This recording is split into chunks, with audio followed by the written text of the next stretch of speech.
Welcome to movie brand. കഴിഞ്ഞ ദിവസമായിരുന്നു എറണാകുളം രായമംഗലത്ത് ഹോട്ടലിൽ കയറി അതിക്രമം നടത്തിയതിന് നടി ആക്രമിച്ച കേസിലെ ഒന്നാം പ്രതിയായ പൾസർ സുനിയെ പോലീസ് കസ്റ്റഡിയിലെടുത്തത്. ഭക്ഷണം വൈകിയെന്ന് ആരോപിച്ചായിരുന്നു സുനിയുടെ അതിക്രമം. ഇപ്പോഴിതാ ഇതിന് പിന്നാലെ സുനി ജാമ്യത്തിലിറങ്ങിയ ശേഷം നടത്തിയ ഇടപാടുകൾ പരിശോധിക്കാൻ ഒരുങ്ങുകയാണ് പോലീസ്. ജാമ്യത്തിലിറങ്ങിയ ശേഷം ആഡംബര കാറിലായിരുന്നു സുനിയുടെ സഞ്ചാരം.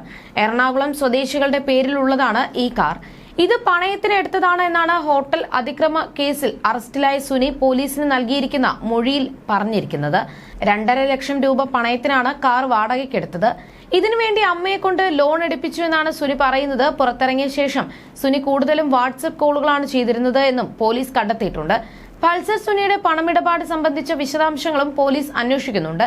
കഴിഞ്ഞ ദിവസമാണ് സുനിയെ ഹോട്ടലിൽ അതിക്രമം നടത്തിയെന്ന പരാതിയിൽ അറസ്റ്റ് ചെയ്തത്.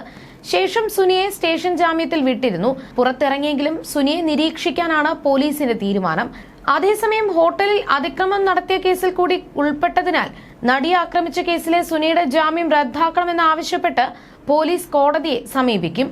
ഇതിനായി വിചാരണ കോടതിയെ ആണ് അന്വേഷണ സംഘം സമീപിക്കുക. എറണാകുളം രായമംഗലത്തുള്ള ഹോട്ടലിൽ കയറി പൾസർ സുനി അതിക്രമം നടത്തിയത്. ഭക്ഷണം തരാൻ വൈകിയതിന് ഹോട്ടൽ ജീവനക്കാർക്ക് നേരെ പൾസർ സുനി ഭീഷണി ഉയർത്തുകയും അസഭ്യം പറയുകയും ചെയ്തു എന്നാണ് പരാതി. പിന്നാലെ ഹോട്ടലിലെ കുപ്പി ഗ്ലാസുകൾ ഇയാൾ എറിഞ്ഞു പൊട്ടിച്ചു. ഹോട്ടൽ ജീവനക്കാരുടെ പരാതിയിൽ കുറുപ്പുംപടി പോലീസാണ് സുനിക്കെതിരെ കേസ് രജിസ്റ്റർ ചെയ്തത്.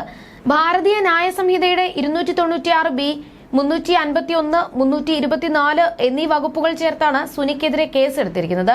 ഏതാനും മാസങ്ങൾക്കുള്ളിൽ അന്തിമവാദം കേൾക്കാനിരിക്കവെയാണ് പൾസർ സുനി ജയിൽ മോചിതനാകുന്നത്.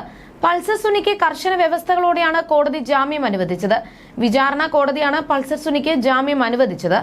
എറണാകുളം ജില്ല വിട്ടു പോകരുത്, മാധ്യമങ്ങളോട് സംസാരിക്കരുത്, സാക്ഷികളെ സ്വാധീനിക്കരുത്, ഒരു സിമ്മിൽ കൂടുതൽ ഉപയോഗിക്കരുത്, സിം വിവരങ്ങൾ കോടതിയിൽ ഹാജരാക്കണം, 1 ലക്ഷം രൂപയുടെ ബോണ്ട് നൽകണം തുടങ്ങിയ വ്യവസ്ഥകളോടെയാണ് പൾസർ സുനിക്ക് കോടതി ജാമ്യം അനുവദിച്ചത്.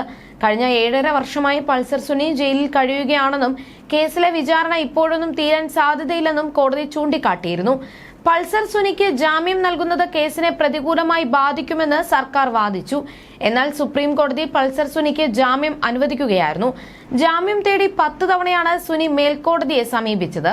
6 തവണ ഹൈക്കോടതിയിലും 4 തവണ സുപ്രീം കോടതിയിലും ഹർജി നൽകി. ഈ സമയത്തെല്ലാം സുനിക്ക് വേണ്ടി ഹാജരായത് പ്രമുഖരായ അഭിഭാഷകനായിരുന്നു.